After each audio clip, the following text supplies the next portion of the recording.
Hello, good morning साथियों। आप सभी का केमिस्ट्री विद अमर में स्वागत है। और आज हम लोग स्टार्ट करने वाले हैं ईथर। और ये ईथर आपका एक ही क्लास में समाप्त हो जाएगा। तो चलिए देरी ना करते हुए स्टार्ट करते हैं चैप्टर को। तो हम लोग अगर ईथर की बात करें तो चलिए रेड पेन को ना लेते हुए हम लोग थोड़ा ब्लैक ले लेते हैं ताकि आपको समझने में और आसान हो। तो ईथर ईथर का एक जनरल फॉर्मूला क्या होता है? ईथर को जनरली हम लोग ROR से रिप्रेजेंट करते हैं। ठीक है, तो आर डैश देने का मतलब है कि ये दोनों आर सेम भी हो सकता है और डिफरेंट भी हो सकता है। तो ईथर को जनरली दो टाइप्स में डिवाइड किया जाता है। एक होता है सिंपल ईथर, एक होता है साधारण ईथर, और एक होता है मिक्स्ड ईथर। ठीक है, मिश्रित ईथर। ठीक, तो सिंपल कहने का मतलब है कि ये जो दोनों एल्काइल ग्रुप है आपस में अगर इक्वल हो जाए तो वो सिंपल हो जाएगा, और दोनों एल्काइल ग्रुप आपस में अगर डिफरेंट हो जाए तो वो क्या कहलाता है? मिक्स्ड कहलाता है। जैसे CH3 OCH3 ले लिए तो क्या हो गया? ये मेरा सिंपल ईथर हो गया क्योंकि दोनों तरफ सेम ग्रुप है। तो आप इसने में कैसे लिखेंगे? यहाँ से डबलिंग करेंगे वन, तो वन पर क्या आ गया मेरा? तो वन पर आ गया मिथॉक्सी। इसको लिख सकते हैं मिथॉक्सी और मिथेन। क्या लिख सकते हैं इसको? मिथॉक्सी। इसको लिख सकते हैं मिथॉक्सी मिथेन। ठीक है, या इसको हम लोग डाई मिथाइल ईथर भी बोल सकते हैं। क्या बोल सकते हैं इसको? डाई मिथाइल ईथर भी बोल सकते हैं क्योंकि दोनों तरफ मिथाइल लगा हुआ है और ये ईथर है, इसलिए इसको डाई मिथाइल ईथर भी बोला जा सकता है। और यहाँ क्या है, दोनों तरफ क्या है? डिफरेंट है। दोनों तरफ डिफरेंट है, जैसे कि दैट मीन्स कि एक तरफ क्या ले लेते हैं हम लोग? इथाइल ले लिए, और एक तरफ मिथाइल ले लेते हैं। ठीक है, तो इसको नंबरिंग करेंगे वन और टू। तो वन पर क्या लगा हुआ है मेरा? वन पर ये मिथॉक्सी, क्योंकि मिथाइल में लग गया ऑक्सीजन तो मिथॉक्सी। इसका नाम क्या हो जाएगा? Methoxy ethane. क्या लिख सकते हैं? तो मिथॉक्सी इथेन। तो ऑब्जेक्टिव क्वेश्चन कभी कभी आता है कि एग्जाम में जैसे क्वेश्चन रहेगा कि निम्न में से कौन सा आपका साधारण ईथर है, तो दोनों तरफ अगर सेम होगा तो उसको हम बोलेंगे साधारण। या इसको हम लोग इथाइल मिथाइल ईथर भी बोल सकते हैं। क्या बोल सकते हैं? Ethyl methyl ether. ठीक है, इथाइल और मिथाइल ईथर भी इसको बोल सकते हैं। ठीक है, और नेमिंग में बात करें तो इसमें एक बहुत ही इंपॉर्टेंट और पॉपुलर रहता है। अगर बेंजीन के ऊपर में हम लोग OCH3 लगा दें, क्या लगा दें? OCH3, तो इसको एनिजोल बोलेंगे। क्या बोलेंगे इसको? एनिजोल। इसको बहुत इंपॉर्टेंट है। और इसी एनिजोल को हम और किस टर्म में लिख सकते हैं? इसको मिथॉक्सी बेंजीन भी बोल सकते हैं। क्या बोल सकते हैं इसको? मिथॉक्सी बेंजीन भी इसे बोला जा सकता है। ठीक है, तो मिथॉक्सी बेंजीन को ही हम लोग एनिजोल के नाम से जानते हैं। ये इंपॉर्टेंट है। जैसे कि मान लीजिए क्वेश्चन रहा ये, आपको बताना है कि ये सिंपल है कि मिक्स्ड। तो हम देख रहे हैं कि इधर कितना कार्बन का लगा हुआ है? 3 कार्बन है। इधर कितना कार्बन है? 2 कार्बन। दैट मीन्स ये क्या हो गया? मिक्स्ड ईथर हो गया। ये हो गया मिक्स्ड ईथर। इसका एल्केन लिखने की बात करेंगे, रबलिंग करेंगे, यहाँ से वन, यहाँ टू, और यहाँ पर थ्री। तो ये क्या लगा हुआ? इथॉक्सी। तो क्या लिखेंगे? Ethoxy propane. इसका नाम क्या हो जाएगा? इसका नाम हो जाएगा इथॉक्सी प्रोपेन। ये हो गया इथॉक्सी। और इधर 3 कार्बन टोटल में ना, तीन के लिए क्या हो जाएगा? इथॉक्सी, और इधर प्रोपेन। ठीक है, अब देरी ना करते हुए हम लोग क्या करते हैं? इसका जनरल मेथड ऑफ प्रिपरेशन, इसको बनाने की सामान्य विधि पर हम लोग बात करेंगे। इसके बनाने की सामान्य विधि। ठीक है, इसके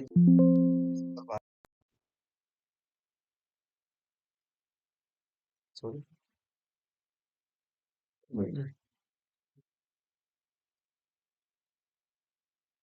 इसका हम लोग बात करते हैं general method of preparation. Sorry बच्चों, थोड़ा सा प्रॉब्लम हो रहा है, टेक्निकल इशू है, तो टेंशन नहीं लेना है। तो हम लोग अब बात करेंगे इसके जनरल मेथड्स ऑफ प्रिपरेशन, बनाने की समान विधि, ठीक है, बनाने की समान विधि। और मेरे ख्याल से बनाने की समान विधि आपका ईथर में ज़्यादा इंपॉर्टेंट है नहीं, और एल्कोहल चैप्टर में ही हम लोग पढ़ चुके हैं। इसको ईथर को हम लोग बनाएंगे कैसे, मेथड्स ऑफ प्रिपरेशन। इसका सबसे पहला मेथड एक है लेब मेथड, ठीक है। कौन सा मेथड, लेब मेथड, प्रयोगशाला में इसको कैसे बनाया जाएगा, ये इंपॉर्टेंट है। लेब मेथड प्रायोगिक विधि क्या है, हम लोग पढ़ चुके हैं।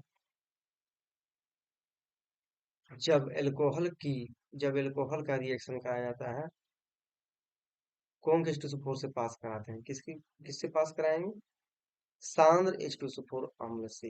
ये जो H2SO4 लेंगे तो हम लोग क्या लेंगे, सांद्र लेंगे, ठीक है। तो डेफिनेटली हम पढ़ चुके हैं कि जब सांद्र रहेगा तो वाटर बाहर होगा। जब सांद्र रहता है तो क्या होता है, वाटर बाहर कर देना। जब ये रहेगा तो वाटर को हमें बाहर करना है, ठीक है। जब वाटर बाहर होगा तो आप लोग याद कीजिए, इसमें हम बताए थे दो कंडीशन, कि अगर 140 डिग्री सेल्सियस टेम्परेचर ले लेते हैं, 140 डिग्री सेल्सियस तापमान में क्या होता है, दो हम कंडीशन बताए थे, याद कीजिए। एक था 140 डिग्री सेल्सियस और एक था 170 डिग्री सेल्सियस। तो अधिक टेम्परेचर होने की वजह से एक ही मॉलिक्यूल से वाटर निकलता है, लेकिन टेम्परेचर में थोड़ा कमी होने की वजह से, दैट मीन्स कि 140 डिग्री सेल्सियस में क्या होता है, ये अपने को दो मॉलिक्यूल्स कर लेता है, क्या करता है, अपने आप को दो बना लेता है। और दो बनाने के बाद यहाँ से वाटर बाहर होगा।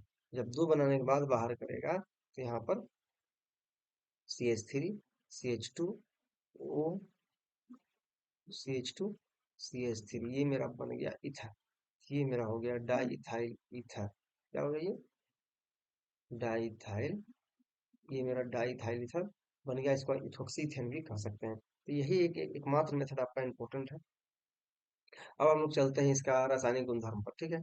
केमिकल प्रॉपर्टीज पर हम लोग बात करेंगे, ठीक है। केमिकल प्रॉपर्टीज का मतलब हो गया रासायनिक गुणधर्म, ठीक है। केमिकल प्रॉपर्टीज, हम लोग ईथर के केमिकल प्रॉपर्टीज पर बात करेंगे। केमिकल प्रॉपर्टीज में आपका ज्यादा रिएक्शन है नहीं, दो तीन इंपॉर्टेंट रिएक्शन है जो कि एग्जाम में बार बार पूछता है, ठीक है। तो रासायनिक गुणधर्म में हम लोग सबसे पहले क्या देख लेते हैं,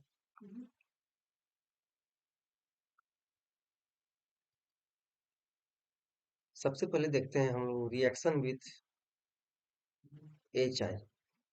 ये रिएक्शन विथ एच आई जो होता है बहुत ही इंपॉर्टेंट है, वेरी वेरी इंपॉर्टेंट, ठीक है। ये रिएक्शन बहुत ही इंपॉर्टेंट है, वेरी वेरी इंपॉर्टेंट। इस ईथर में ये एकमात्र रिएक्शन है जो बहुत ही इंपॉर्टेंट है। तो ईथर में हम लोग क्या करना है, तो एच आई हम लोग जानते हैं कि एच आई जो होता है क्या, स्ट्रॉन्ग रिड्यूसिंग एजेंट होता है, क्योंकि एच और आई के बीच का जो बॉन्ड होता है काफी कमजोर होता है। क्या होता है, एच और आई के बीच का जो बॉन्ड है, ये बॉन्ड है, ये क्या होता है, बहुत ही कमजोर होता है।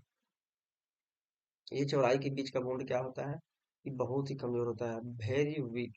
एच और आई के बीच का जो बॉन्ड होता है वो क्या होता है, बहुत ही कमजोर होता है, वेरी वीक होता है, ठीक है, वेरी वीक।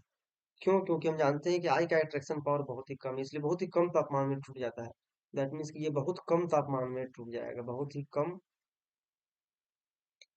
कम तापमान पर ये टूट जाता है, ठीक है। दैट मीन्स कि इसको केमिस्ट्री भाषा में बोलेंगे very less list bond enthalpy. बहुत कम तापमान पर ये टूट जाएगा, बहुत ही कम हीट पर ये टूट जाएगा, बहुत कम तापमान पर अ, टूटता, ठीक है। तापमान यहाँ बोलना उचित नहीं रहेगा, इसको हम हीट कह सकते हैं, उष्मा, ठीक है। तो आप लोगों को थोड़ा ध्यान देना है, तापमान की जगह में हीट दैट मीन्स उष्मा वर्ड का यूज करेंगे तो ज्यादा बेहतर होगा। तो इसका क्या होता है,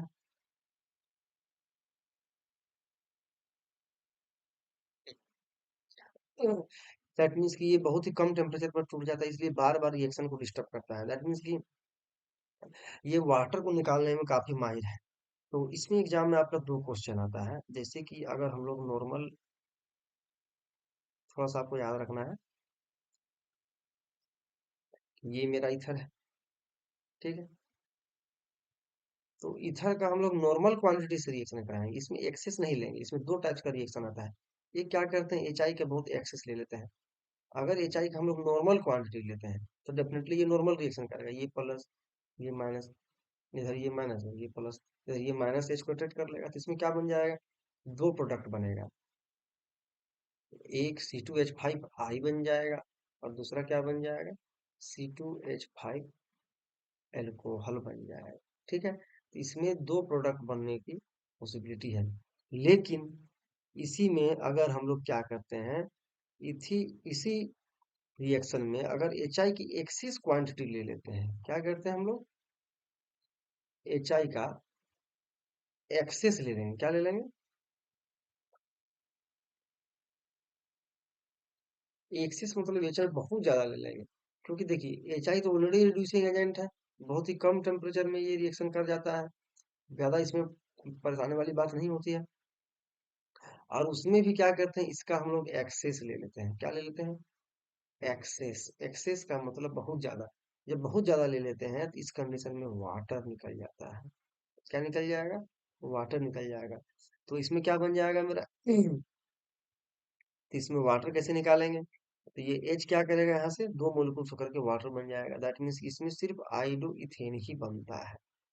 इसमें टू मोलिकुल्स बनेगा सिर्फ आइडो इथेन का, और यहाँ से वाटर मेरा निकल जाएगा। थोड़ा सा याद रख, थोड़ा सा आपको दिमाग में सेट कर लेना है कि अगर नॉर्मल क्वांटिटी लेंगे तो नॉर्मल रिएक्शन होगी, लेकिन जैसे ही एक्सेस लेते हैं तो एक्सेस में क्या करना पड़ेगा, यहाँ दो मोलिकुल्स करना पड़ेगा और ये वाटर निकाल देगा। ये दो हाइड्रोजन ऑक्सीजन मिल करके वाटर बाहर कर दिया।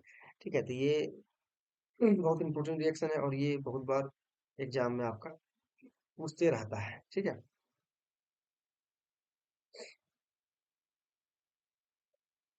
अब हम लोग बात करते हैं नेक्स्ट दूसरे नंबर पर। दूसरा नंबर हम देखते हैं हेलोजिनेशन। ठीक है, देखते हैं हेलोजिनेशन का मतलब हो गया हेलोजन का एडिशन। ठीक है, हेलोजिनेशन का मतलब क्या हो गया, हेलोजन का एडिशन। तो हम लोग क्या करेंगे, हेलोजन का एडिशन कराएंगे। किसका एडिशन कराएंगे, तो ये जो हेलोजिनेशन है इसके जगह में, हेलोजिनेशन का मतलब हो गया हेलोजन का एडिशन। ठीक है, तो इसके जगह हम क्या क्या हो सकता है, हम लोग पहले ही पढ़ चुके हैं, फ्लोरीन, क्लोरीन, ब्रोमीन और आयोडीन, ये चारों हो सकता है। लेकिन हेलोजिनेशन प्रोसेस में क्या होता है, क्लोरीन और ब्रोमीन ही ज्यादा प्रीफरेबल होता है, ज्यादा आसानी से करता है। ठीक है, तो इथर हम लोग ले लेते हैं, ये हो गया मेरा CH3, CH2O और CH2, CH3। इसका रिएक्शन चलिए हम इसके जगह हम Br2 ही ले लेते हैं। ये रिएक्शन डार्क में होगा। ठीक है, ये रिएक्शन किसमें होता है, डार्क में, अंधेरा में होता है। तो हम जानते हैं कि डार्क रहेगा या वो रहेगा तो ये फ्री रेडिकल में ब्रेक करता है। किसमें ब्रेक करता है, मुक्त मूलक में ये ब्रेक करेगा। किसमें, तो अटैक करने का कहाँ कहाँ पॉसिबिलिटी है, यहाँ भी जा सकता है और यहाँ भी जा सकता है। लेकिन याद कीजिए हम लोग पढ़ चुके हैं कि ये मिडिल बीच वाले में जोड़ेंगे तो ये मेजर होगा, इसलिए यहाँ जोड़ेंगे तो मेरा प्रोडक्ट सही होगा।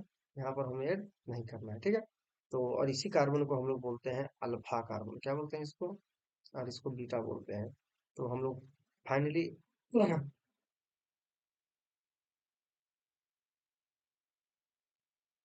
ये CH3, दैट मीन्स कि दोनों जगह हम जोड़ने की पॉसिबिलिटी है। तो इसको हम यहाँ जोड़ देंगे तो इसका नेम क्या हो जाएगा, अल्फा अल्फा डाइब्रोमो हम लोग लिख सकते हैं। और ब्रोमो को यहाँ जोड़ देंगे और मेरा HBr बाहर हो जाएगा। सॉरी, यहाँ पर बोल नहीं पूरा। ठीक है, तो आपको ये एक इम्पोर्टेंट रिएक्शन है और आपको दिमाग में से रखना है। इसको अल्फा अल्फा डाइब्रोमो डाइथाइलिथर कह सकते हैं। ठीक है, क्या बोल सकते हैं इसको, अल्फा अल्फा डाइब्रोमो डाइथाइलिथर। तो इसको लिख सकते हैं अल्फा अल्फा डाइब्रोमो, क्योंकि दोनों ब्रोमो कहाँ पर है, अल्फा पोजीशन पर है। तो अल्फा अल्फा डाइब्रोमो, उसके बाद डाइथाइल ईथर बोल सकते हैं, लिख सकते हैं अल्फा अल्फा डाइथाइल ईथर। तो देखिए बच्चों, नेमिंग पर तो आप लोगों को कमांड होना ही चाहिए, इसलिए नेम तो अच्छी तरह से आप लोगों को सीखना पड़ेगा। ठीक है,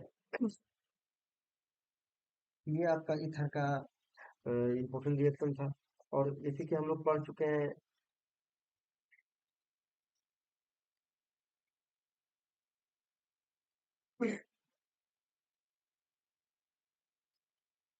अगर नॉर्मली हम लोग OCH3 ले लेते हैं, एग्जाम में अगर बाय चांस इस तरह का रिएक्शन आ जाता है, बोलेगा इसका नाइट्रेशन, नाइट्रेशन का मतलब HNO3 ले लेंगे, और ये सांद्र लेते हैं हम जानते हैं, और ये H2SO4 के प्रेजेंस में होता है।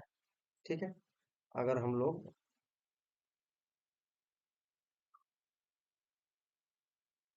नाइट्रेशन का मतलब हम जानते हैं कि ये NO2 अटैक करेगा। इस रिएक्शन में भी टेंशन लेने वाली बात है, जितना भी नाइट्रेशन होगा, सल्फोनेशन, ब्रोमिनेशन, एल्काइलेशन, ये ऑर्थो और पैरा पर ही अटैक करेगा यहाँ। और ये क्यों अटैक करेगा, हम लोग पढ़ते आ रहे हैं शुरू से, क्योंकि यहाँ पर इलेक्ट्रोनेशन ज्यादा है, इसलिए NO2 यहाँ और यहाँ अटैक करेगा, तो वहां से H निकलेगा, और H और यहाँ से OH मिलकर के वाटर बाहर हो जाएगा। दैट मीन्स नाइट्रेशन कराएं चाहे सल्फोनेशन कराएं, इसमें दो प्रोडक्ट बनने की पॉसिबिलिटी है। तो नाइट्रेशन कराएंगे तो ये क्या हो जाएगा, सबसे पहले हम जानते हैं कि ये पैरा पोजिशन पर अटैक करेगा, तो ये मेजर होता है। क्या होता है, ये मेजर होता है। उसी प्रकार से, और ऑर्थो पोजिशन पर ऐड कर देंगे तो ये हो जाएगा माइनर। ठीक है, ये हो गया माइनर। तो एग्जाम पॉइंट ऑफ व्यू से इसी प्रोसेस को हम लोग क्या बोलते हैं, नाइट्रेशन बोलते हैं। क्या बोलते हैं इसको, नाइट्रेशन। ठीक है, इसी को बुलाया था नाइट्रेशन, नाइट्रीकरण। उसी प्रकार से अगर सल्फोनेशन कराएंगे, उसी प्रकार से क्लोरीनेशन कराएंगे, तो हर जगह ऑर्थो और पैरा पर ही अटैक करेगा। ठीक है, तो ये रिएक्शन में थोड़ा टेंशन लेने की बात नहीं है। तो ईथर में आपका इतना ही रिएक्शन ज्यादा है। और एक कंपेरिजन आपका, ईथर भी क्या होता है कि वाटर में सोल्यूबल होता है। सोल्यूबिलिटी की बात करेंगे तो ईथर भी क्या होता है कि घुलनशील होता है जल में। तो ये क्यों होता है, क्योंकि ये जल के अणुओं के साथ H बॉन्ड बना सकता है। ठीक है, इसलिए ये भी क्या होता है, सोल्यूबल होता है किसमें, जल में। वाटर जल में घुलनशील होता है, सॉरी ईथर। तो कैसे होता है थोड़ा हम लोग देख लेते हैं। ये मेरा ईथर है। ठीक है, तो ईथर के अणु क्या कर सकते हैं, जल के अणुओं के साथ H बॉन्ड बना सकते हैं। एग्जाम में क्वेश्चन आएगा, अगर ईथर जल में घुलनशील क्यों होता है, तो सीधा क्या लिखना है, क्योंकि ईथर जल के अणुओं के साथ H बंधन बना सकता है, इसलिए ईथर क्या होता है, जल में घुलनशील होता है। ये डेल्टा है, डेल्टा मतलब आवेश की मात्रा। तो ये दोनों के बीच में इस तरह से बॉन्ड बनता है। ठीक है, और एक दूसरा कंडीशन क्या आता है, जैसे कि मान लीजिए एक तरफ मेरा ईथर है और एक तरफ एल्कोहल है, तो ये कंपेरिजन वाला क्वेश्चन बहुत बार पूछता है कि एक बोतल में मान लीजिए हम ईथर को रखें। ठीक है, एक बोतल में मेरा एल्कोहल है। ठीक है, स्ट्रक्चर थोड़ा अच्छा ढंग से नहीं बन पा रहा है ना। एक बोतल में एल्कोहल है और एक बोतल में मेरा ईथर है। तो कह रहा है कि दोनों को अगर हम लोग क्या करेंगे, बॉईल करेंगे, दोनों को वेपराइज करना चाहते हैं, तो कौन पहले वेपर बन के बाहर हो जाएगा। तो इस तरह क्वेश्चन क्या समझना है कि ईथर क्या करता है, अपने ही अणुओं के साथ H बॉन्ड नहीं बना सकता, लेकिन एल्कोहल क्या कर सकता है कि अपने ही अणुओं के साथ with in its molecules, ether क्या कर सकता है, एल्कोहल अपने ही अणुओं के साथ H बॉन्ड बना सकता है। एल्कोहल क्या कर सकता है, अपने ही अणुओं के साथ H बॉन्ड बना सकता है, लेकिन ईथर इस तरह का बंधन बनाने में असफल होता है। बनता है, लेकिन बहुत ही कम, नहीं के बराबर। और एल्कोहल बनाने का ये कारण है कि यहाँ पर ओ और एच आया था, काफी डिफरेंस यहाँ पर है। अट्रैक्शन पावर में काफी यहाँ डिफरेंसेस है, लेकिन ईथर में ऐसा नहीं होता है, क्योंकि ईथर में क्या है, ईथर में दोनों तरफ कार्बन है, आर ओ और आर। तो यहाँ पर दूसरा अगर मोलिक्यूल लेंगे तो फिर आर आ जाएगा, तो आर ओ आर। तो इन दोनों में ऐसा नहीं कि बन सकता है, इन दोनों बनता है, लेकिन बहुत स्लाइटली, मतलब नहीं के बराबर। इसलिए ईथर के अणु क्या करते हैं, अगर मान लीजिए बहुत सारा ईथर यहाँ पर है, ईथर अपने ही अणुओं को आपस में जकड़ करके नहीं रखा है। दैट मीन्स यहाँ पर अपने ही अणुओं में H बॉन्ड नहीं बनाया है। लेकिन एल्कोहल में क्या किया है, अपने ही अणु में, इसके मान लीजिए बहुत सारे अणु क्या होते हैं, आपस में यहाँ अपने आप को पकड़ के रखा हुआ है, आपस में एक दूसरे को पकड़ के रखा हुआ है। दैट मीन्स इसको पकड़ के रखा है, दैट मीन्स यहाँ पर एल्कोहल के जितने भी अणु है, बहुत सारे अणु आपस में एच बंधन के साथ जुड़े रहते हैं। इसलिए इसको उबालने के लिए इसके बॉइलिंग पॉइंट का मान ज्यादा होता है। लेकिन ईथर में क्या होता है, ईथर के अणु आपस में अपने ही अणुओं के साथ एच बंधन बना करके नहीं रहते हैं, इसलिए इसके इसको उबालने के लिए इसका बॉइलिंग पॉइंट का मान कम होता है अल्कोहल की तुलना में। तो क्वेश्चन आएगा कि अल्कोहल ईथर में किसके क्वथनांक का मान ज्यादा होता है, तो मेरा आंसर हो जाएगा अल्कोहल के क्वथनांक का मान, सॉरी, हाँ, अल्कोहल के क्वथनांक का मान ज्यादा होता है ईथर की तुलना में। क्यों, क्योंकि अल्कोहल के अणु आपस में H बंधन बना कर रहते हैं, और ईथर के अपने ही अणुओं में H बंधन विद्यमान और उपस्थित नहीं होते हैं। इसलिए एच बॉन्ड बना हुआ है तो डेफिनेटली इसको तोड़ने के लिए थोड़ा ज़्यादा टेम्परेचर की ज़रूरत पड़ेगा ईथर की तुलना में। तो आज हम लोग का यहीं से ईथर समाप्त हो जाता है और आप मेरे चैनल में जाकर के देख सकते हैं केमिस्ट्री विद अमर में आपका पूरा ऑर्गेनिक केमिस्ट्री का प्लेलिस्ट बना हुआ है। इसमें कंप्लीट कोर्सेज मिलेगा और आपको कहीं भी पढ़ने की जरूरत नहीं। अगर यहाँ से कर लें तो आपका एकदम टेंशन खत्म हो जाएगा और एग्जाम इसी से क्वेश्चन आएगा। तो कोर्सेज करने के बाद थोड़ा सा ऑब्जेक्टिव क्वेश्चन हम करा रहे हैं, वो सब भी कर लेने के बाद आपका एग्जाम में नंबर डेफिनेटली आएगा। एकदम टेंशन लेने वाली बात नहीं है। तो आप जाकर प्ले लिस्ट में देखें, लिखा हुआ रहेगा ऑर्गेनिक केमिस्ट्री 12 क्लास। ठीक है, ऑर्गेनिक केमिस्ट्री 12 क्लास। तो 3 प्ले लिस्ट मिलेगा आपको, ऑर्गेनिक केमिस्ट्री का अलग मिलेगा, फिर फिजिकल का अलग मिलेगा, इनऑर्गेनिक का। इस तरह से आपका पूरा 12 क्लास का मिल जाएगा और धीरे धीरे आपका और बहुत सारा कोर्सेज लोड होते रहेगा इस चैनल में। आप चैनल से जुड़े रहें। थैंक यू, मिलते हैं नेक्स्ट क्लास।